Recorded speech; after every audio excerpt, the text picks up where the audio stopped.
You didn't click because you're chasing another trend. You're here because mornings have been feeling off. Maybe rushed, maybe foggy. You want clarity, not chaos. A morning with meaning. What if you started each day not by grabbing your phone, but by grabbing your mind? That's what the Stoics did. Marcus Aurelius began his mornings reminding himself of who he was and what kind of world he was stepping into, not to complain, but to prepare. In this video, you'll explore how to build a calm, grounded, powerful morning routine guided by ancient Stoic wisdom.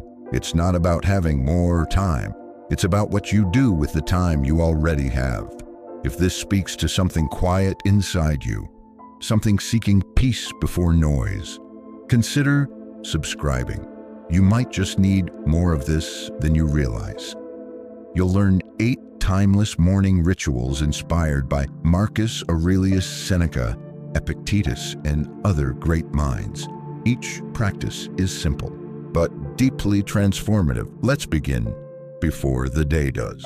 Number 1, wake up with intention, not reaction. You open your eyes, and before you even move, there's a pull.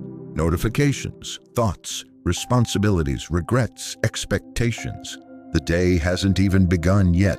The noise is already at your doorstep. Most people, they reach for their phone before they reach for their breath. They start the day already chasing, already reacting, already tangled in someone else's urgency, but not you, not anymore. You begin differently. You begin like the Stoics did by choosing intention over impulse. When you arise in the morning, think of what a privilege it is to be alive, to breathe, to think, to enjoy, to love. Marcus Aurelius. Let that sink in, not as a quote, but as a compass. Because when you open your eyes, you're not just waking from sleep, you're waking into life. And life is not guaranteed. The modern world moves at the speed of distraction. But intention moves at the speed of clarity. And clarity begins not with what you do, but with what you allow in. Here's what most people don't realize. Your mind is most vulnerable in the first few moments of the morning, like soft clay. It takes the shape of whatever grabs it first. Is it someone's highlight reel on social media? A stressful email from work? The news? Or is it your own breath, your own thoughts, your own purpose? A Stoic morning doesn't begin with reaction. It begins with reflection. And it starts before the phone lights up, before the world tells you what matters. It starts by reclaiming the first minute, just 1 minute. You don't need an hour-long routine or a Himalayan salt lamp. You need 60 seconds of sovereignty. Here's a simple way to begin. The moment you wake up, before you check anything, place your feet on the ground. Feel it. Feel the weight. Feel the stillness. Then say silently or aloud, I am alive. I have a mind. I choose how today begins. That's it. That small declaration isn't motivational fluff. It's mental architecture. It places you back into the seat of your own life before the world tries to steal it. Think of it like this. When the sun rises over a foggy horizon, it doesn't fight the mist. It pierces through it steadily, calmly, without noise. Your mind can do the same.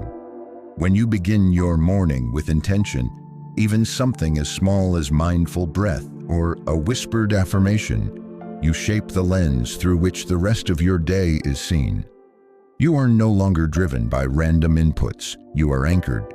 You are no longer the recipient of chaos. You are the author of how you respond to it. Seneca once said that no man is more unhappy than he who never faces adversity, for he is unprepared. The same applies to the morning. When you begin the day already reacting, you've already lost the chance to prepare your inner posture. But when you begin with a pause, you remember that everything important begins with intention, not perfection, not productivity, just intention. Because even if your day becomes hectic, even if things go wrong later, you still began on your own terms, and that matters more than you think. It sets a tone. It establishes that you are not at the mercy of everything that happens today. You are conscious, you are clear, you are grounded. So tomorrow, when the alarm goes off, or when your eyes flutter open naturally, don't rush, don't react, just pause, just breathe. Just remember, you don't wake up to obey the world. You wake up to lead yourself through it, and ask yourself, what's the first thing you give your attention to each morning? And does it deserve that power? Number 2, greet the inner noise with silence. The world wakes up loud, engines start, messages ping, calendars fill. Even before your body is fully upright, the noise begins outside and inside. But here's the quiet truth.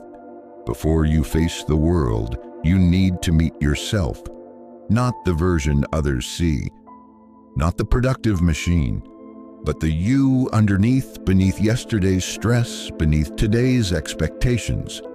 The Stoics didn't teach us to run from the noise. They taught us to anchor beneath it. Let silence be your general rule, or say only what is necessary and in few words. Epictetus. Silence isn't emptiness. It's not the absence of sound, it's the presence of self. Think about this. How often do you actually hear your own thoughts before someone else's words rush in? Not the anxious thoughts, not the rehearsed to-do list, but the real voice under it all. The one that says, I'm tired, I'm lost, I need stillness. Most of us wake up and fill that voice with noise before we've even heard what it has to say. But if you want clarity, if you want resilience, if you want to meet the day on your own terms, you must begin the day with silence. Even just 2 minutes, 2 minutes of sitting in stillness. No phone, no music, no commentary, just presence. Like a calm lake reflects the sky. A quiet mind reflects deeper truth. In silence, you don't escape your thoughts, you see them. You hear the clutter, the judgment, the anxiety, and instead of reacting, you can observe. That's the gift. Silence gives you space between stimulus and response. Seneca believed that retreating into the self wasn't selfish, it was necessary. Not to wall off the world, but to enter it ready. So how do you begin? It's not complicated. Just wake up, sit up, and be still. Let your breathing do the work. Let your eyes soften. And instead of chasing a thought, just ask gently, what's really here? Maybe it's restlessness. Maybe it's peace. Maybe it's a feeling with no name. It doesn't matter. Your job isn't to fix the silence. Your job is to keep it, to honor it, even for a short time. Because what you don't hear in silence, the world will drown out anyway. You may be tempted to move, to scroll, to speak, but wait. In that stillness, something shifts. You begin to see which thoughts are worth holding and which are just echoes of yesterday's noise. You begin to feel your own center again, not the center others give you, your center. Confucius said silence is the true friend that never betrays. You carry that silence with you not to withdraw from the world, but to move through it more clearly. It becomes your shield, your sanctuary, your sharpened awareness. It teaches you that not every thought needs a reaction. Not every problem needs a solution at sunrise. It reminds you that your inner world, your peace, doesn't have to match the world's volume, and that changes how you show up. You become less urgent, less reactive, more grounded. When someone cuts you off in traffic, you pause. When the inbox fills, you don't drown, because you started the day not with answers, but with space.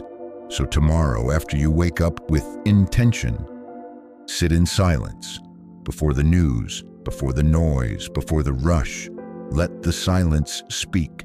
And if you listen closely, you might hear something you've been missing, your own clarity, your own calm, your own direction, because a silent mind isn't an empty one, it's a ready one. And ask yourself, when was the last time you sat in stillness before the world asked something of you? Number 3, remind yourself what you can control. You can already feel it.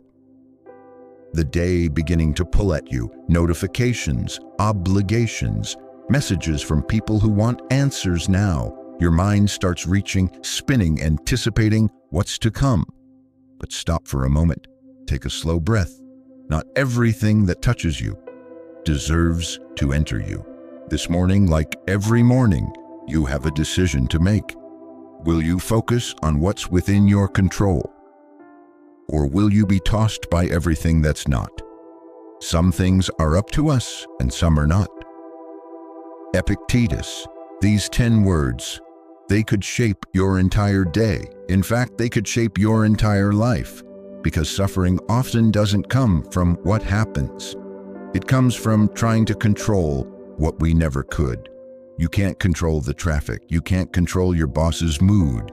You can't control what someone said about you yesterday or what the market does tomorrow. But you can control your response. You can control your breath. You can control your effort, your attitude, your attention. And that's power. Like the captain of a ship steering through stormy waters, you may not command the wind, but you can hold the rudder. And yet, most people spend their mornings giving energy to things they can't shape, scrolling news that angers them, reading messages they can't undo, worrying about scenarios that haven't even happened. This is the kind of morning that drains you before the day even begins. But you're learning to be different. You're learning to start your day by separating what's yours and what never was. Try this. When you wake up and sit in silence after that pause, take out a notebook or say it aloud. Create 2 columns in your mind. One side, what I can control today. The other side, what I can't. It can be simple, can control my tone in that meeting. Whether I take a walk, what I say yes or no to, can't control. Whether they like me, whether it rains, whether the client replies. Then remind yourself, today I will focus on the first list and release the second. This isn't about becoming passive. It's about becoming precise. When you stop pouring energy into the uncontrollable, you regain energy for what actually matters. That's not detachment, it's discipline. And the Stoics practiced this daily. They didn't wait for life to be fair. They didn't demand things go their way. They asked, what's within my power today? And then they focused there. Seneca wrote that we suffer more in imagination than in reality, and much of that suffering comes from trying to control what lives outside our reach. But you're learning. You're learning to hold your energy like something sacred, not to scatter it, but to direct it. This morning, when that anxious thought comes, pause. Ask, is this in my control? If it is, act. If it's not, release. Over time, this becomes a reflex, not avoidance, not denial, clarity. And with clarity comes peace. Because when you focus on what you can control, the noise loses its grip. You become the calm in the chaos, the steady in the storm. You begin to realize that peace isn't found in perfect conditions. It's found in precise attention, attention that knows where to land and where to let go. So as you rise into your day, don't reach for the world, reach for your circle of control. Small as it may seem, that's where your strength lives. Ask yourself, are you steering your day? Or is your day steering you? Number 4, rehearse the day's challenges before they happen. You've felt it before. That sudden jolt, the email that shifts your mood, the traffic that unravels your patience, the unexpected task that throws off your entire morning. It always seems to catch you off guard, but what if it didn't have to? What if the surprises weren't surprises? The Stoics had a name for this Premeditatio Malorum, the premeditation of evils. It sounds dark, but it's deeply empowering. He robs present ills of their power, who has perceived their coming beforehand. Seneca. They didn't visualize disaster to create fear. They visualized it to create calm. They rehearsed the blows of life in advance, not to suffer early, but to suffer less later. Here's the truth. Most stress isn't from what happens. It's from being unprepared when it happens. You already know certain things are likely today. You might get interrupted. You might be misunderstood. Someone might be late. Something might break. Why pretend otherwise? Why wait to be shaken when you can choose to be steady? Like stretching before a run, mental rehearsal readies you for inevitable friction. It loosens the tension. It warms the response. It reminds your mind, we've been here before. So how do you do it? Simple. After your morning silence, ask, what might test me today? Not catastrophizing, not panicking, just a calm scan. Maybe it's that difficult client call. Maybe it's a visit with family that brings up old emotions. Maybe it's facing your own inner critic when you open that creative project. List it, visualize it, feel it, and then rehearse your response. See yourself breathing slowly, responding without defensiveness, choosing your tone, letting go where needed. You're not scripting perfection, you're strengthening presence, and that changes everything. Because now when life strikes, you don't flinch. You don't react from surprise. You respond from readiness. Seneca practiced this daily. He imagined exile, hardship, insult, not to live in fear, but to free himself from the fear. He said, what is quite unlooked for is more crushing in its effect, and unexpectedness adds to the weight of a disaster. So he expected it without attachment. This isn't pessimism, it's preparation. It's mental armor that lets your emotions breathe, but not break you. Because when you're mentally ready for challenge, you don't walk into the world tense. You walk in rooted. You carry yourself like someone who's already seen the weather forecast. Someone who's brought their coat, their calm, their clarity. You stop asking life to be easy, and you start becoming ready for when it's not. This one practice can transform your entire morning, not because it makes life smooth, but because it makes you sturdy. Try this tomorrow. Before you begin your day's work, take 2 minutes. Breathe and say, something will go wrong today, and I will not be surprised. Then visualize not the disaster, but the version of you that remains composed no matter what. That version already lives in you. You just have to rehearse being them, because peace doesn't come from a perfect day. Peace comes from a prepared mind. And ask yourself, what if the difficulty ahead isn't an interruption, but a test you've already trained for number 5? Reconnect with your core values. Pause for a moment before the emails, before the deadlines, before the performance begins. Ask yourself, what do I stand for today? Not what others expect, not what earns you praise, but what you believe matters no matter who's watching. The Stoics believed that clarity of values was the beginning of inner freedom. They understood that if you don't set your values each morning, the world will gladly hand you theirs. If it is not right, do not do it. If it is not true, do not say it. Marcus Aurelius, simple, uncompromising, grounded. It's easy to forget this in modern life. So many roles to play, so many expectations to fulfill. You become a shapeshifter, adjusting your tone, your actions, your priorities to fit the moment. But the Stoic doesn't perform, they align. And alignment begins in the quiet space of morning. Before you scroll, before you respond, you stop. You look inward. You remember your virtues. Is it courage that calls to you today? Is it compassion, discipline, honesty? You don't need to pick 10. Just one virtue that will guide your words, your actions, your attitude. Like a compass in your pocket, this one word becomes your silent anchor. It doesn't need to be seen to be felt. Like a tree growing beneath the soil, your values give unseen strength to everything you do above the surface. Let's say today you choose patience. You're no longer surprised when things go slowly.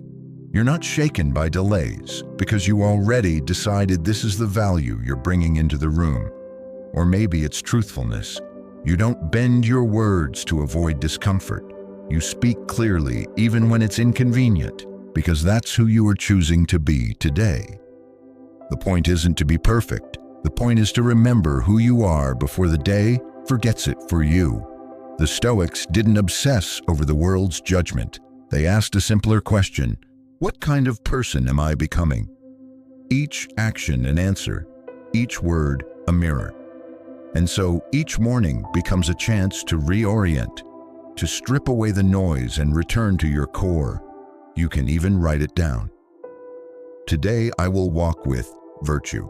And when the world begins to test you, as it always does, you have something deeper than impulse to draw from, something steady, something chosen. Because when you don't choose your values, your reactions choose them for you.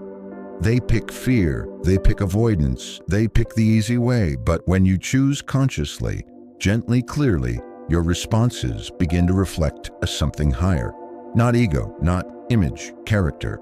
And slowly you build a life. You respect one decision at a time. Even Marcus Aurelius, emperor of the Roman Empire, reminded himself daily to return to reason, virtue, and humility. He didn't assume he'd remember. He practiced remembering, and so should we. Because a compass only helps if you actually look at it. So tomorrow morning, after your silence, and after you visualize the day's challenges, choose your virtue. One word, write it, feel it, let it travel with you. When tension rises, remember that word. When you're pulled off center, return to it. Let that word shape your tone. Let it guide your posture. Let it soften or strengthen you depending on what's needed. And ask yourself, what principle will you hold to today, no matter what pulls at you? Number 6, journal with honesty, not performance. You sit down with pen in hand. Or maybe it's a blank screen staring back at you. You know you should journal. You've heard it's good for clarity. You've even told yourself, I'll be consistent this time. But somehow the words don't come out real. They come out rehearsed, curated, almost like you're writing for someone else. Even in solitude, performance sneaks in. But the Stoics journaled for a different reason. They didn't write to impress. They wrote to confront, to clear the fog, to meet themselves without disguise. Look well into thyself. There is a source of strength which will always spring up, if thou wilt always look. Marcus Aurelius. This wasn't philosophy as theory. It was a daily practice of returning to the truth. And that's what your journaling must become, not an exercise in perfection, but in presence. Like clearing dust from a mirror, journaling helps you see yourself clearly again. You don't have to write a page. You don't have to follow a template. You don't even have to spell everything right. You just have to be honest. Because in that honesty, there's healing, there's self-ownership, there's a kind of groundedness you won't find scrolling or venting. Journaling isn't always neat. Sometimes you ramble, sometimes you confess things that surprise you. Good, that means you're doing it right. You're not trying to sound wise, you're trying to be aware. Try this, sit quietly, breathe, ask yourself 3 simple questions. 1, what am I feeling right now? 2, what am I avoiding? What do I need to remember today?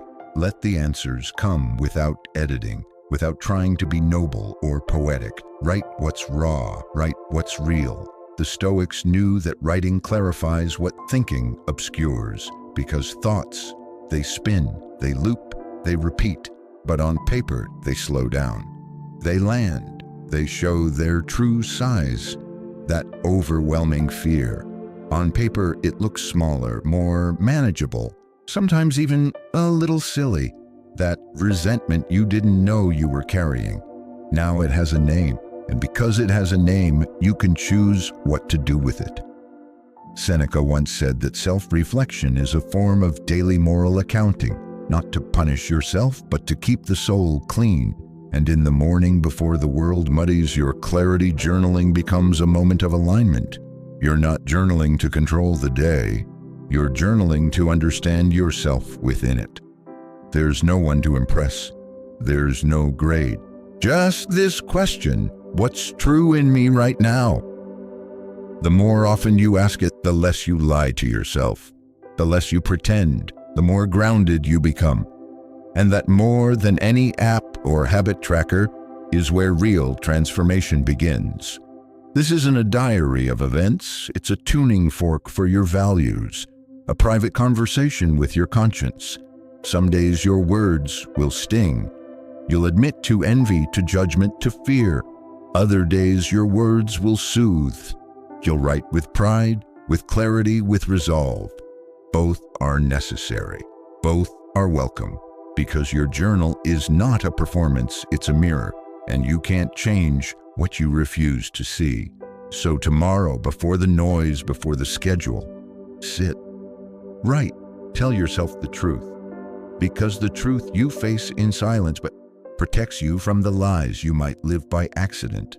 And ask yourself, what truth have you been avoiding in the name of being productive? Number 7, practice gratitude, not wishfulness. You've been awake for a while now. You've sat in silence. You've visualized the challenges ahead. You've chosen your value, maybe written your truth. But there's one more thing, something subtle, yet powerful. Gratitude, not the kind you rush through in a list just to say you did it. Not the kind that feels like forced optimism, but the kind that grounds you right here, right now. Gratitude the Stoic way isn't a motivational slogan. It's a perspective shift, a way to see reality with reverence, not with hunger. Because what you appreciate, you stop taking for granted. And what you stop taking for granted becomes enough. He is a wise man who does not grieve for the things which he has not, but rejoices for those which he has. Epictetus. The Stoics didn't wait for perfect conditions to feel grateful. They practiced seeing the extraordinary in the ordinary. Warm sunlight, a functioning body, a clear mind, even if just for a moment. They reminded themselves daily this life is borrowed, and we're not owed anything. That may sound grim, but it's liberating, because if nothing is promised, then everything is a gift, like morning light warming a cold room. Gratitude softens the sharp edges of existence.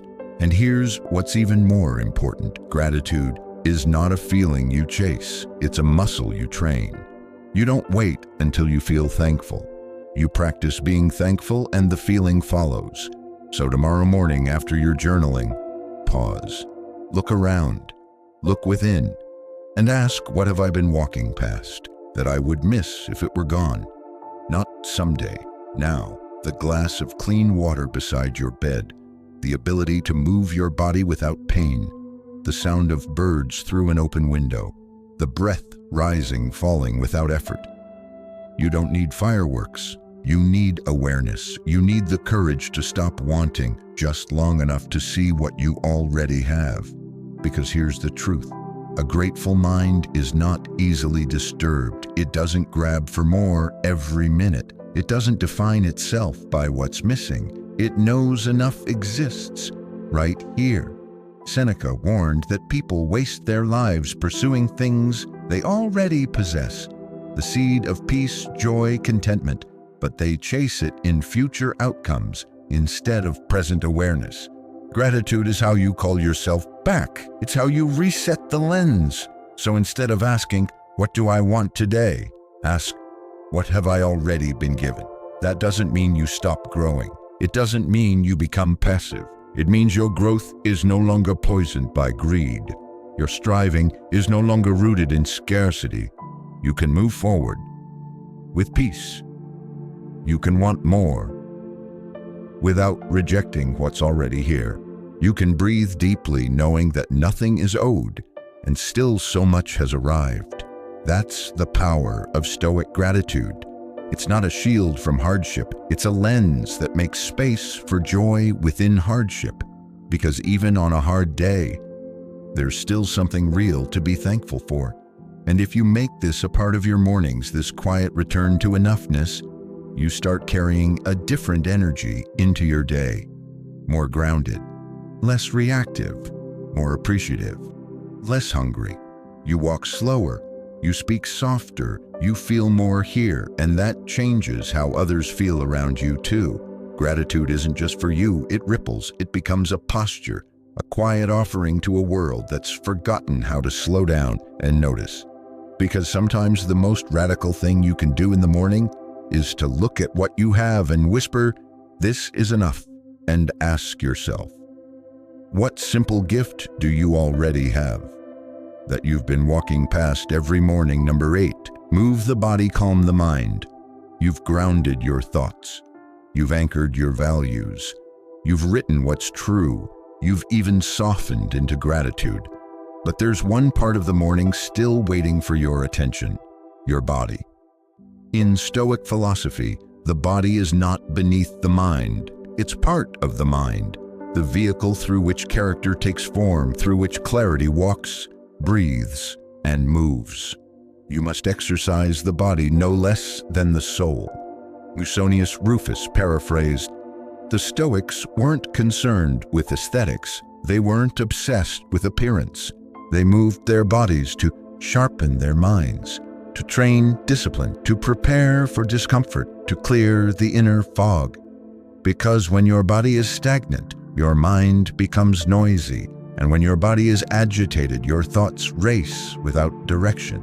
You've likely felt it those mornings when you skip movement, when you go straight from bed to screen, from stillness to stress. Your thoughts arrive jumbled. You're reactive before breakfast. You feel distant from yourself.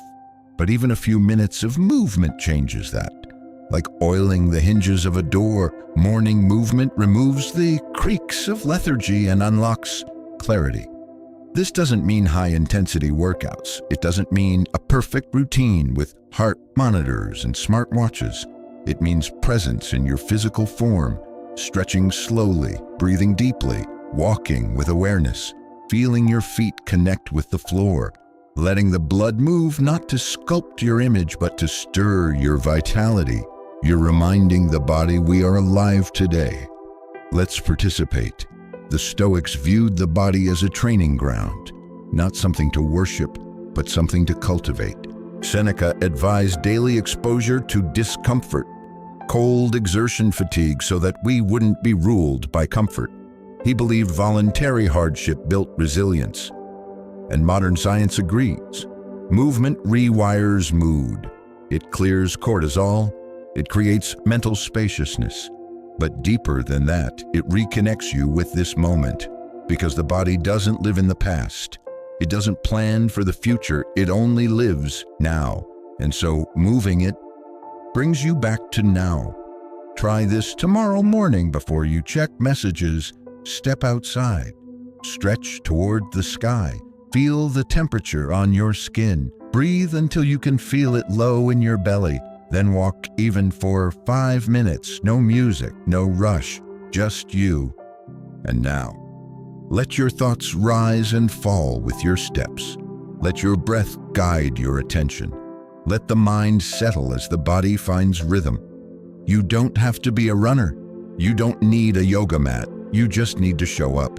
Because when you train the body, you're not just strengthening muscles, you're shaping the discipline of your spirit. You're practicing moving toward discomfort, not away from it. You're building the capacity to endure, to persist, to stay present under pressure. And that changes how you meet the rest of your day. When you've already faced resistance, when you've already breathed through a stretch, or walked through still soreness, you carry a steadier pulse into challenge. You're not shaken as easily. You're not overwhelmed by the first friction. You remember, I have faced discomfort this morning, and I remained calm. That's the mindset the Stoics cultivated, not comfort, but capability. Because when the body moves with presence, the mind moves with purpose. And ask yourself, what kind of energy do you want to carry into the world? And where will it come from? You didn't come here looking for hacks. You didn't click because you needed another productivity tip. You came here because something inside you was tired of rushing into the day, half awake, tired of letting the world dictate your pace, your thoughts, your energy. And now, you know the difference. You've seen what a Stoic morning can become. A moment of stillness instead of a scroll, a quiet breath instead of a panicked checklist, a return to values instead of noise. But here's the thing. If you don't choose your morning, the world will choose it for you. And what it chooses is never peace. It chooses urgency, comparison, confusion, reaction, and your clarity. It slips away softly, almost without notice, until days blur and you wonder why you feel off-center again. But it doesn't have to be this way. Each morning is a chance, a small doorway into the life you want to live and the person you want to be. The Stoics didn't promise ease, they promised strength, they taught presence, they offered wisdom not for comfort but for character. Let that wisdom walk with you now. You don't need to change everything at once. You just need to begin with breath, with stillness, with intention.